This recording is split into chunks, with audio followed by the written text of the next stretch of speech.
Happy Thursday, Southern Ontario sports fans. Thank you so very much for checking out the Sportsline Podcast. I'm Bubba O'Neil. Hey, even without knowing it, CHCH social media specialist Amanda Pope just informed me that we have surpassed the 50 podcast mark and our audience is growing. So, in addition to thanking all of you, remember to tell your pals, share your favorite conversation shorts, and keep liking and subscribing because, heck, it's all for free and we certainly do appreciate you. On this day, a down-to-earth true lover of the sport of baseball. Folks, broadcaster Mike Wilner has certainly done it all. Play-by-play, analyst, pregame, and he hosted the can't-miss Jays Talk postgame program in its heyday. Prior to that, he put in his time with the Watertown Indians of the New York Penn League, the Eastern League's Hardware City Rock Cats in Connecticut, and local folks, believe it or not, check this out, the Welland Pirates.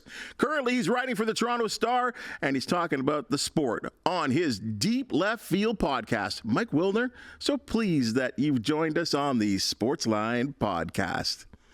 Happy to be here. Thanks for having me. Hey, you know, it's been an amazing career and just being able to see so much of the things that you have done. You know, like every Major League Baseball player, you drove to the games, you rode the buses, you put in your time to accomplish your baseball dreams. What is it about baseball that makes it your passion?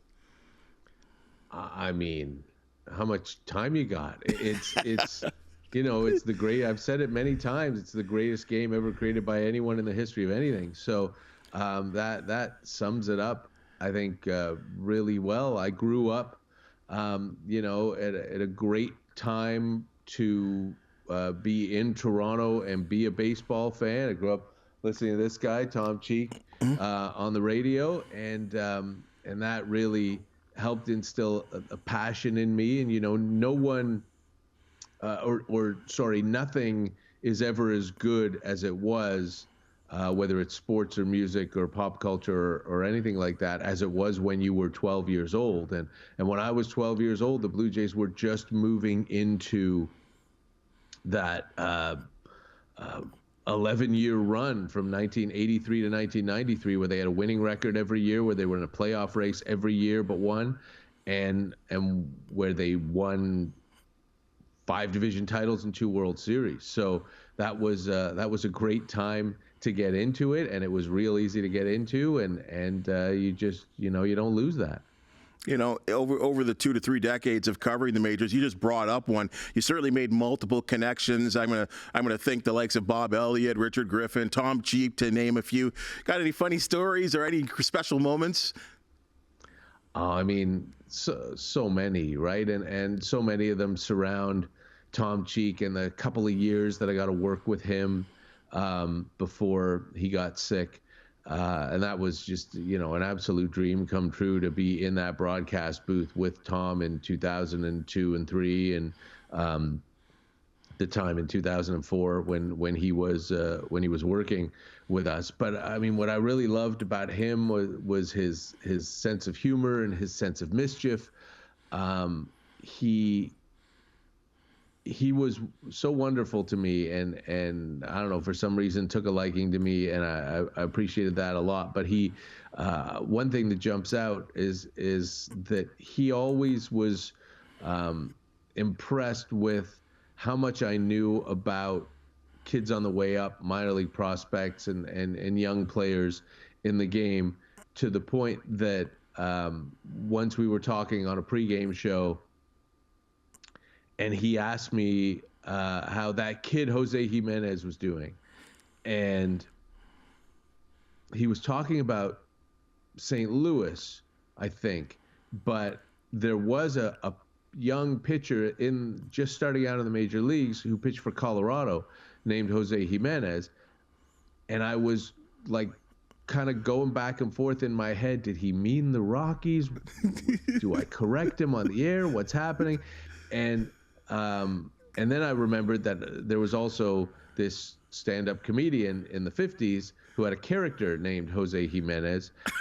And while I was going back and forth in my head and sort of stalling, I saw Tom like start to crack a smile that he couldn't hold back. And I just said, "You made that up, didn't you?" And he like started laughing. And, you know, it was incredible. And I remember too the day, Tom Cheek Day at the ballpark, where they put him up on the level of excellence, and he didn't know that that was going to happen. And we were in the dugout before the game, before the ceremony started, and all that. He knew that he was, getting a thank you, and he knew that they were going to commemorate his streak of 4,306 consecutive regular season games that had ended that June when he left for his father's funeral. But he didn't know about the level of excellence, and he was sitting on the Blue Jays bench in the dugout, and I was standing facing him, and over my shoulder, you could see in the outfield on the wall that there was a piece of the level of excellence that had been draped off. And he looked up and he saw it, and he realized what was going to happen, and he couldn't believe it. Like, legitimately, people talk about humility, and people talk about not expecting to be celebrated or honored or whatever. He legitimately could not believe it. And he just, I can't remember exactly what he said, but it was something like, no, they're not going to do that. And it was like, he thought he was a guy who just showed up for work every day. And he didn't think there was anything special about it, but that was an incredible moment as well.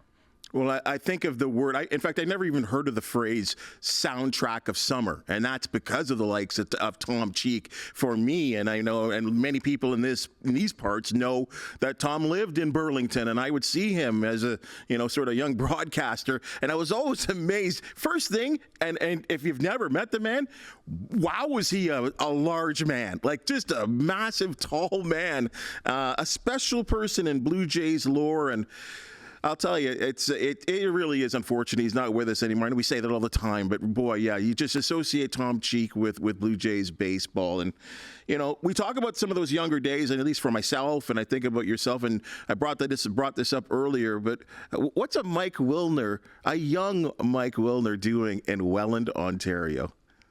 I'm trying to get into baseball, right? That was the thing. I was in first year university. And I started working at the university radio station at the University of Toronto, CIUT, just out of nowhere. I went to university expecting to be, go to law school or be an accountant like my father or something like that. But then on that orientation week, Frosh Week, when you're starting school, they had this big display of all the extracurricular things and all the clubs and stuff that you could participate in. And the radio station had a little booth there, and I went and I talked to them. I thought that would be cool. I'd never done anything like that.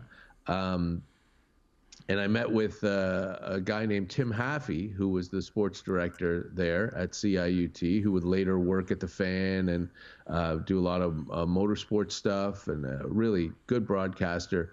And, he said, sure, you want to do sports updates like at 9, 10, 11, and noon, 2-3 days a week? Start that way? And I was, yeah, fine. Let's do that. Let's see what happens. And the first day I went in was September 1988, and the first story I did on that Monday morning was Ben Johnson giving back his gold medal at the Seoul Olympics.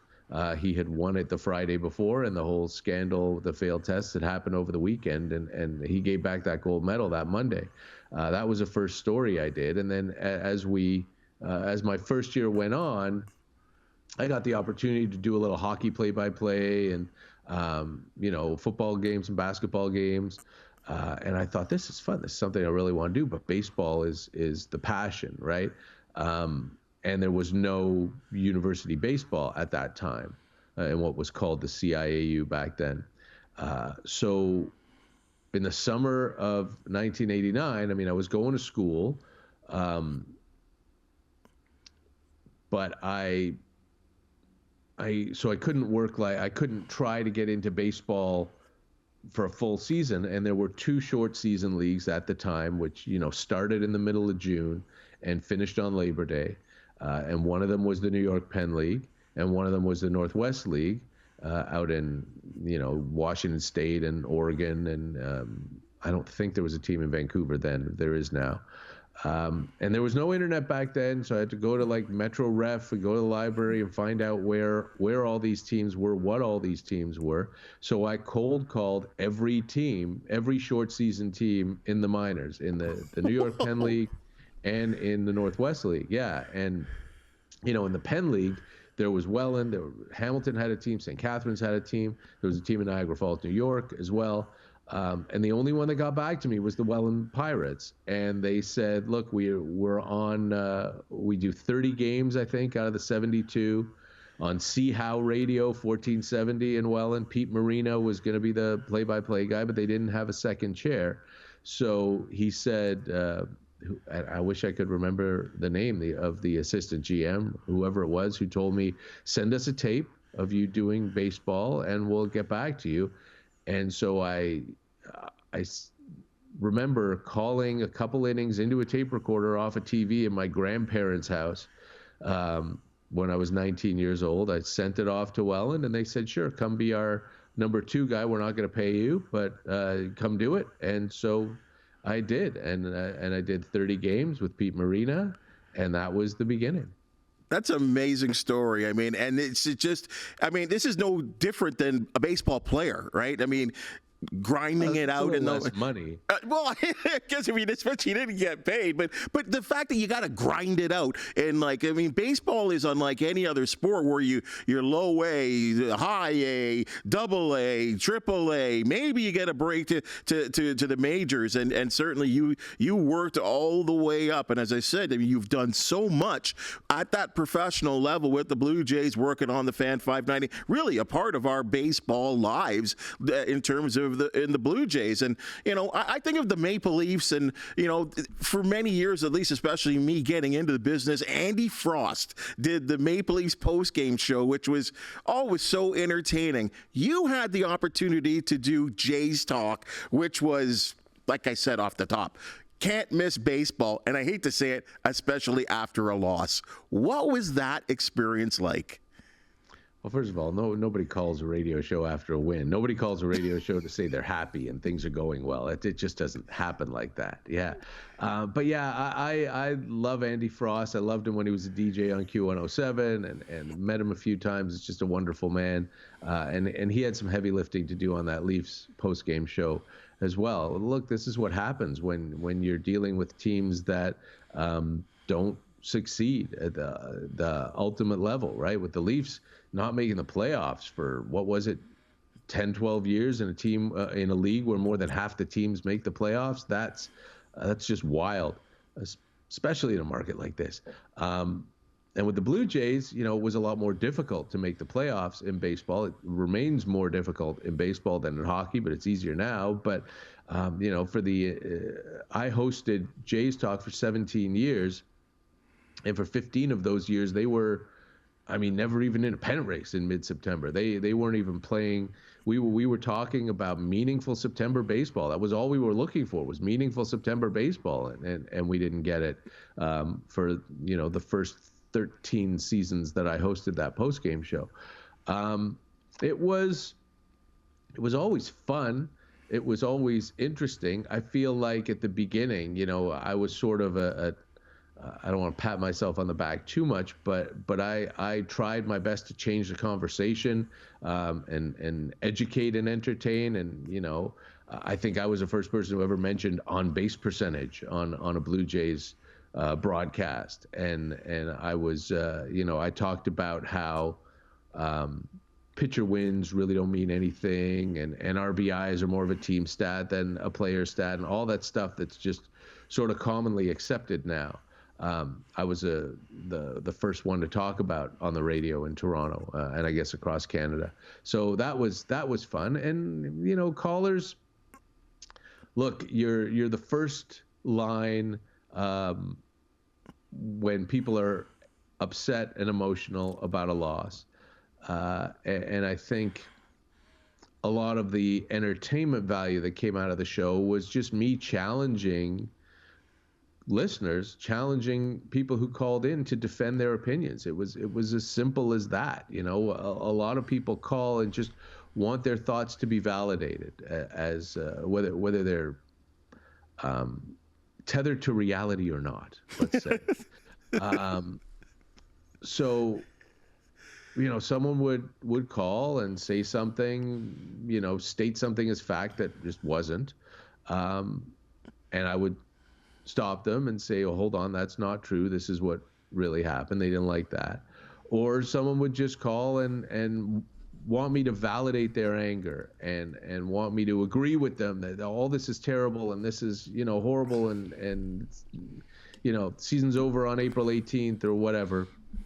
And I wouldn't validate those ideas. And I would, I would, instead of saying, yeah, I would say, well, why do you think that? Or how could you possibly say that, with 140 games left, the season is over? Or even at the All-Star break, I started like right around in my first few years, the Houston Astros were under 500 at the All-Star break 2 years in a row and made the playoffs both those years. So, that was right front of mind. And for everyone wants to be, well, not everyone, sorry. A lot of fans think that being negative makes them seem smart, and it doesn't. And a lot of people also want to be able to tell you that they knew it before it happened. So the sooner you can,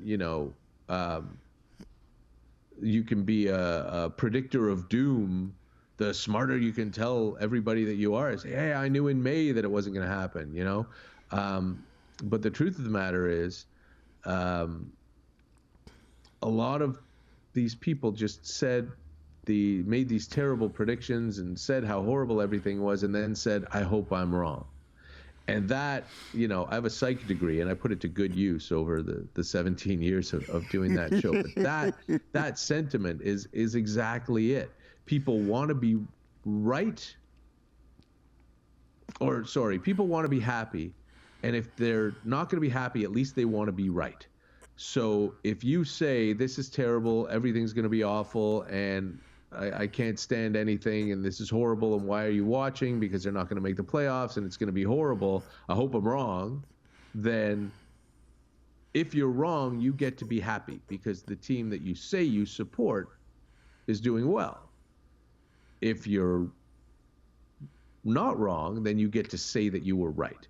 And I think that's what a lot of the post-game callers on any sports radio get to do. And that's, those are the sort of things I fielded. But like I said off the top, nobody calls a radio show to say everything's great and I'm happy and this is terrific. So yeah, it was always a lot more feisty after a loss. I know I'm going on too long, but I'll say this. I remember listening to talk radio, listening to sports radio growing up, and before I got that job at the Fan. And I remember when phone lines were open that there were often hosts who would take a call and the caller would begin with this sort of outlandish statement, right? Completely wrong, not based in facts at all. Trade Dave Steve. Well, not even that. I mean, that's one thing, right? I had a lot of those sorts of calls. And I'm sure people are still angry at me 15 years later for saying it was a dumb idea to like trade Vernon Wells for Tyke Redmond or whatever it was. But a lot of those hosts would hear those thesis statements, right, that were completely made up and not true and wrong, and just say, and let the caller continue. And I thought, I'm never going to do that. I don't want to do that. I'm not going to accept something that's just bananas. I'm going to make people defend their opinions. And turns out people don't like that very much. I'll tell you this, Mike, from a broadcaster standpoint, and especially younger broadcaster at that point in my life, and a baseball sports fan, I always appreciated the fact that, whether I agreed with you or not, you were always prepared. you're statistically prepared as well too, and that you were willing to challenge the listener. And I think that's why it was always such great listening. And yeah, you're right. When things are not going great, when things are going great, it's easy. It's the easiest job ever. But yeah, when things aren't going well, yeah, the people are going to challenge you, and people are upset and want answers, even though sometimes they're just not answers until the next game. And let's advance it to where we are right now, 22, 23, the playoff failures for the Blue Jays. I mean, the Barrios move. I'll tell you one thing I've noticed, especially in this particular part of the province, and I don't know if it's maybe even Hamilton. They've got this kind of a love affair with Alex Anthopoulos and what he did, the GM from 2009 to 2015. And then there was the switch over to Ross Atkins and Mark Shapiro. There seems to be a tremendous divide, and I know Anthopoulos has gone on to be successful with the Braves and the Dodgers. Well, is it right, or is it fair for Ross Atkins and Mark Shapiro to kind of they've been taking a lot of abuse over the last couple of years. Is it warranted?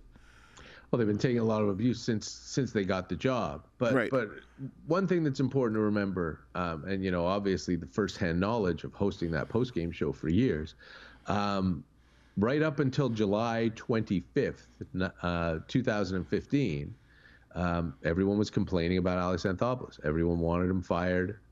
Everyone thought he was doing a terrible job. The moves before the 2013 season didn't work out. Trading for R.A. Dickey and making the big deal with the Miami Marlins. Josh Johnson was a huge bust, and Jose Reyes didn't work out. And John Gibbons was terrible, and everyone wanted him fired. And then the 2015 trade deadline happened, and everybody fell in love with Alex and fell in love with Gibby, and they should have, because look, John Gibbons and Alex Anthopoulos were really, really, really good at their jobs, and Alex has shown it as he's left Toronto. But he showed it then. He was always willing to take those risks, and I've known him since he basically started working with the Jays in the early 2000s, and he knows his stuff. He's really good at it, and he understands what risks to take.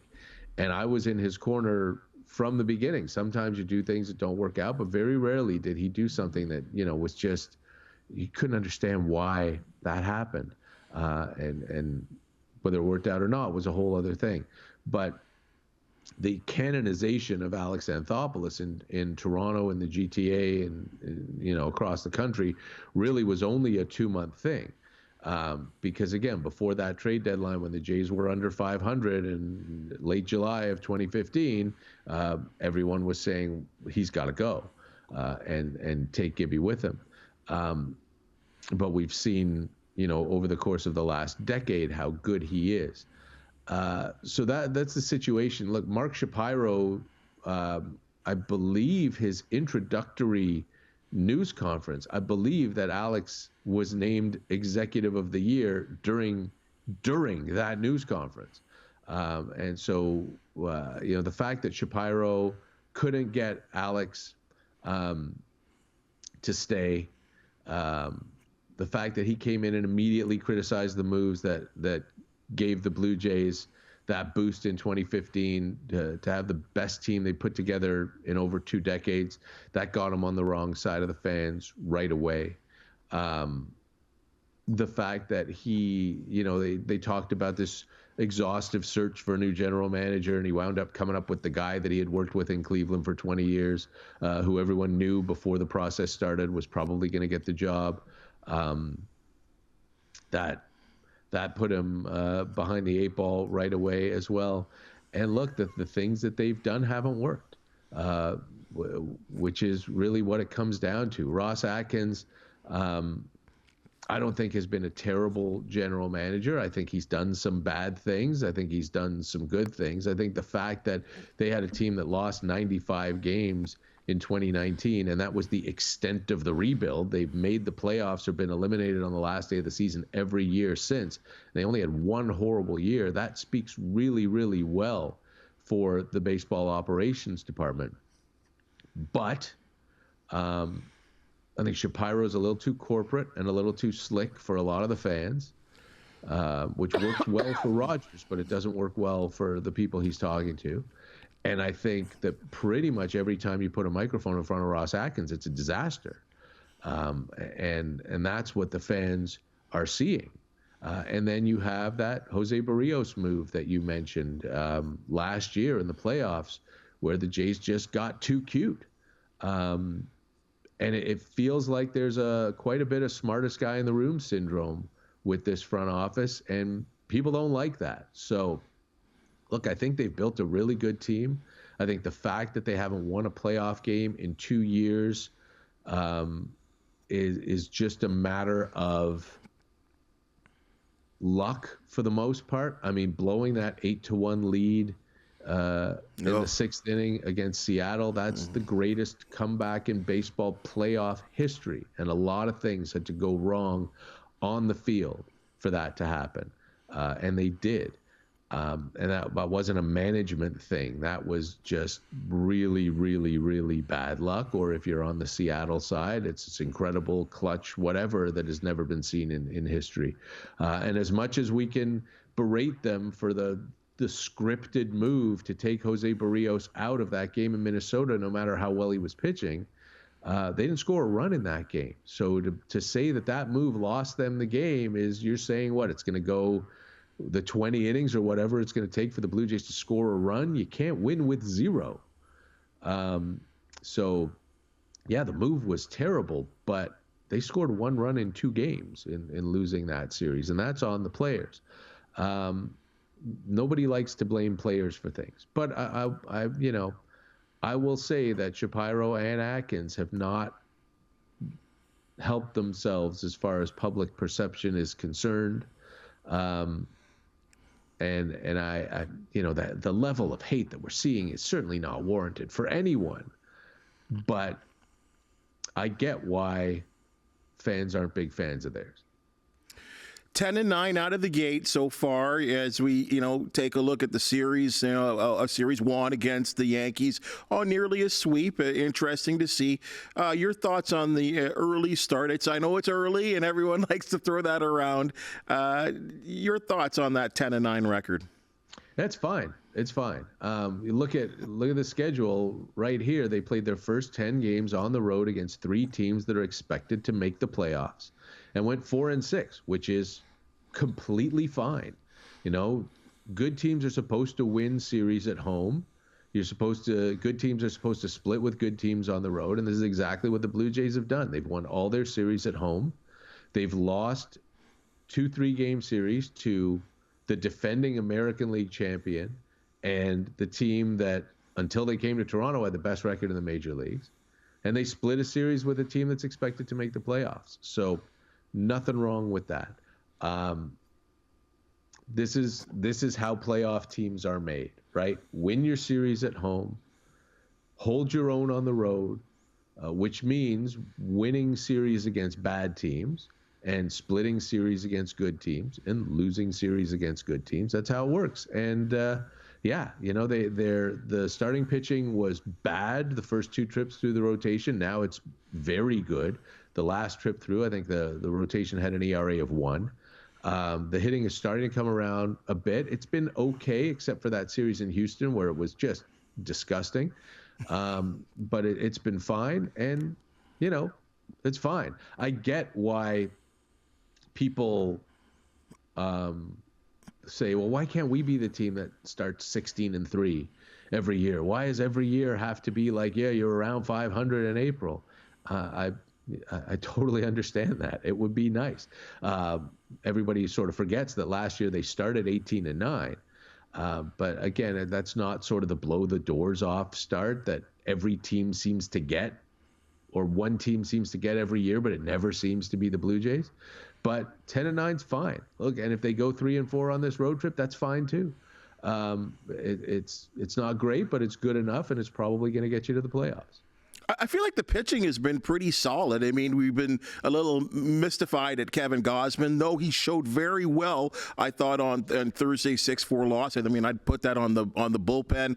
I think Bassett had the slow start, but again, I feel like he's just a pro, and again, seeing him turn around, and Barrios, you have to be really impressed with. I mean, look at that ERA. I know it's early again, but the ace that we thought he was going to be when he was acquired from the Twins, he's really working out to be that guy. Right, he is, and he and Yusei Kikuchi are both hopefully a lesson learned in overreaction. I don't think the lesson's been learned, but it should be that everyone wanted to run Jose Barrios and Yusei Kikuchi out of town after 2022 when they both had bad years, though for Barrios it was more like 7 really awful starts. And now they're the 2 best pitchers in this rotation. And you know, where would the Blue Jays be without them, and where would they have been without them last year as well? Bassett had 2 bad starts to start the year. He's had 2 great starts since. And Kevin Gausman basically just finished spring training, right? He had 1 start in spring, and it was the last spring training game. So he was way behind from the very beginning, and it showed in his first 3 starts. But Wednesday against the Yankees, 5 innings, really, really good. It was still 101 pitches over 5 innings, but he only gave up a run. He was terrific, and hopefully he can become that guy again that he was last year when he finished 3rd in Cy Young voting, and the Blue Jays will wind up with one of the best rotations in the league again, and that's without Alek Manoah, who's starting for Buffalo on Friday. And with right now, anyway, Yariel Rodriguez as the 5th starter, who wasn't on that list because he only had 1 start, but he was outstanding as well in his major league debut, and he's going to start Friday night in San Diego. You just said the magic word to me, and this is kind of just an offset question with Alek Manoah. And again, I mean, the mysterious, I don't want to call falling apart, but what's happened to him, whether it's his head, whether it's the mechanics, still trying to work it all out, right? And we've seen him with some side session stuff. We've seen him go down to the minors. But the thing that seems weird to me, why is he with the team right now? Like, shouldn't he be in Buffalo working on all those things that need to be worked on to get him back to that all-star status? I mean, it looked like he was even chirping one of the players from the Yankees yesterday. Why is he there? For the same reason that Danny Jansen and Jordan Romano and Eric Swanson were there for the entirety of this last homestand, while they were on the injured list, and except for the days when they were actually playing in Buffalo. Buffalo's so close, right? It's right around the corner. It's an hour and a half from the Dome. So why not spend as much time as possible in Toronto working on those things with the major league coaching staff, as opposed to trying to do them in the facilities in Buffalo. As nice as they were upgraded when the Jays moved there in 21. They're way nicer in Toronto. There's way more stuff they can do here, and they can do it with their coaches watching, and they can still feel kind of like they're a part of the team, and that's absolutely why they're here. I know a lot of people seem to have a problem with Manoah being here. Nobody said anything about Jansen and Swanson and Romano when they were here and also on the injured list. But that's why. And he threw a side on Wednesday with Pete Walker watching. I got a column out of it that will be in the Toronto Star on Friday. And Manoah's actually on Deep Left Field this week, the podcast that is out there already, episode 186. Alek Manoah is on it, and we had a wonderful conversation, really, deep and revealing, and talked about a lot of the stuff that happened last year. But yeah, that's why he's in Toronto, because the Blue Jays are taking advantage of the fact that their AAA team is so close that you only have to go for the day if you're rehabbing, if you're a pitcher, and come back and work here. Fair comment. It just seemed weird, and you certainly cleared that up for me. Okay, pitching taken care of. Hitting to me has been a tremendous disappointment, and there are several people I can point at. Again, early in the year, 19 games through, maybe I'm overreacting, but when I take a look at the team statistics, I mean, everything at least on a Major League Baseball status, I mean, pretty much in like 20th place all over the place. I mean, do you expect that all of these numbers to improve? Yeah, you do. You do. And you know, as much as you said 19 games in, a lot of people feel like it's 187 games in, right? Because the offense was really disappointing last year too. So people feel like it's just sort of a continuation. But the truth of the matter is the offense was not this bad last year. It wasn't anywhere near this bad last year. They were top 10, I think, in all the categories that you're showing right now, except for home runs. And they were 15th in runs scored. So they were getting on base. They were getting hits. They were hitting for a reasonable average. They just weren't turning it into runs. And it's because for the first 4 months of last season, they were absolutely miserable with runners in scoring position. They were really good in August and September, but we remember those first 4 months where it was just awful to watch. And it feels like a continuation of that. But I think we've seen some really good things, and we saw some really good things in this homestand. As far as the offense is concerned, I think they scored 5 runs or more in most of the games of the homestand, 4 runs or more in almost all of them. Still not where we want it to be and not where we expect it to be, but it is coming around. And I really liked what they did Tuesday against the Yankees and Carlos Rodon when they made him throw 101 pitches in 4 innings, which is just ridiculous. And that's the kind of approach you need to have against really good pitchers to be successful. And you know, it's worked a few times. And the Seattle Mariners came to town with 3 incredible starting pitchers going back to back in Luis Castillo and George Kirby and Logan Gilbert. And the Jays were all over Castillo and Kirby and made them look really pedestrian. Gilbert shut him down, but that's what he does. So I think that it's on the right track. I think we're going to see a better offense. I don't think we're going to see what we saw in 2021 or 22 when they were one of the best offenses in the game, but I think they'll do more than enough offensively to wind up being fine. I don't like to single out because it is a team sport, but there is the big bopper and Vlad Guerrero. And again, maybe this week we did see some positive things, but I don't know. I just feel like there's that off-speed stuff on the slide. Like he just seems to be a little wild at the plate. Maybe sometimes his hitting, at least selection at the pitches that he's going to swing at, seem undisciplined. Am I wrong in saying that? Some of those swings have looked terrible, right? He's swung at a few 2-strike breaking balls that were way off the plate and looked bad, and that looks awful. And I think Vladdy set the bar incredibly high with that year in 2021 when he hit 48 home runs and he should have been the MVP and he had an OPS over 1,000 and he was 21 years old. And we all thought that this is it, right? This is what he's going to be, this or better for the rest of his career. And it hasn't happened. He's still been very good. He's still been a hitter that every team would want to have in the middle of their order. But we're disappointed because it hasn't been what it was in 21. But I do think that, I mean, we all know it's in there because we've seen it.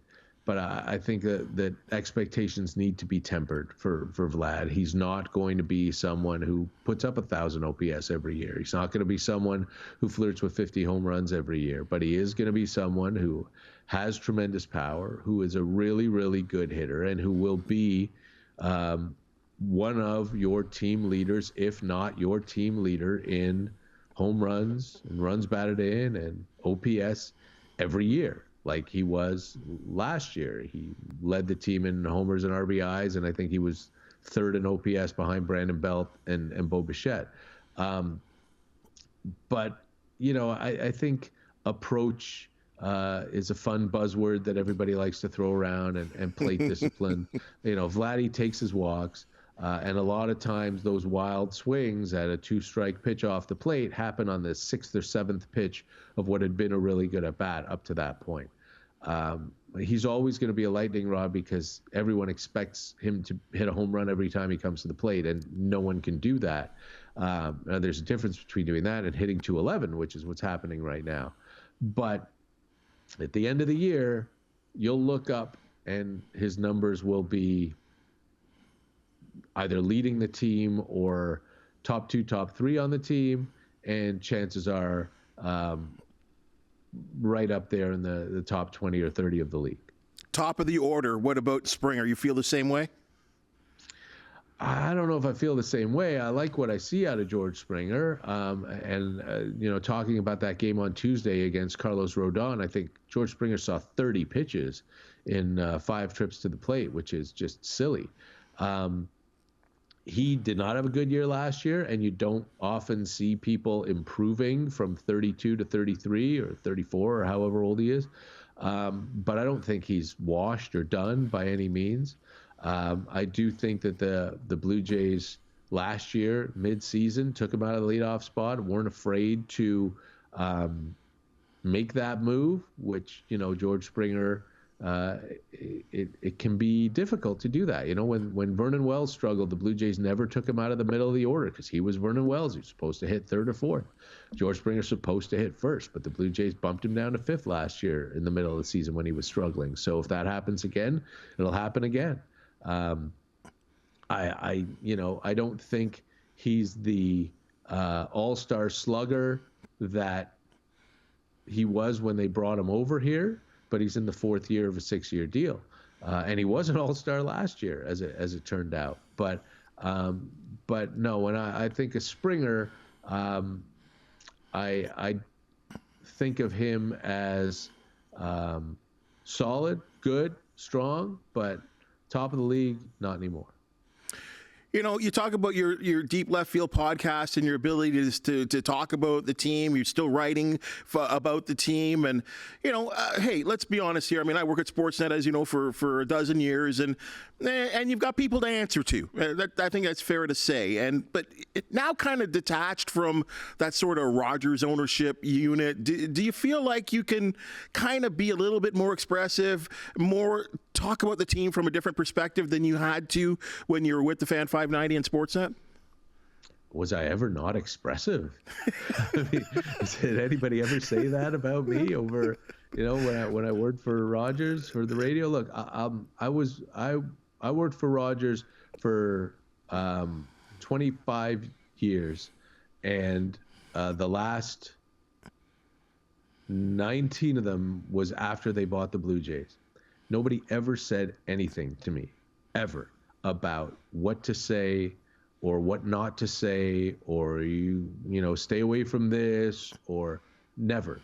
I never felt handcuffed. I never felt like there was anything that I couldn't do because I was working for the company that owned the team. So no, I don't feel like there are any shackles off now because there were never any shackles on.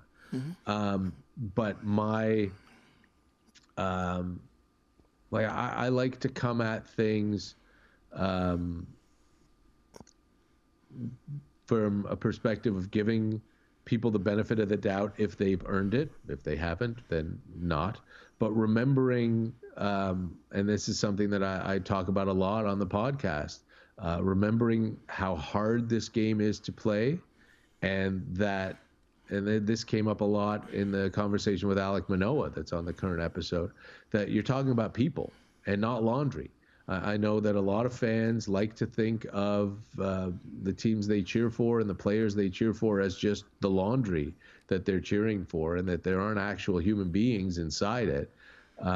But my perspective has always come from the fact that the game is really hard. Hitting is really hard. There's never been a hitter in the history of the game of baseball who hasn't gotten out more often than not. it's really, really, really hard. And you know, I get people talking about swing decisions and approaches and stuff, and you're talking about having a fraction of a millisecond to make a decision as to whether you're going to swing at a pitch or not. When you watch a game on TV, it looks incredibly easy. It's you know, how could you possibly swing at that pitch? How could that umpire possibly miss that pitch? And you're talking about something that's, you know, an eighth of an inch off the plate, or something that's coming in at 98 miles an hour, or something that, you know, is coming in at 87 with a massive break that, until it gets to within 10 feet of the plate, looks like it's coming in straight and 98.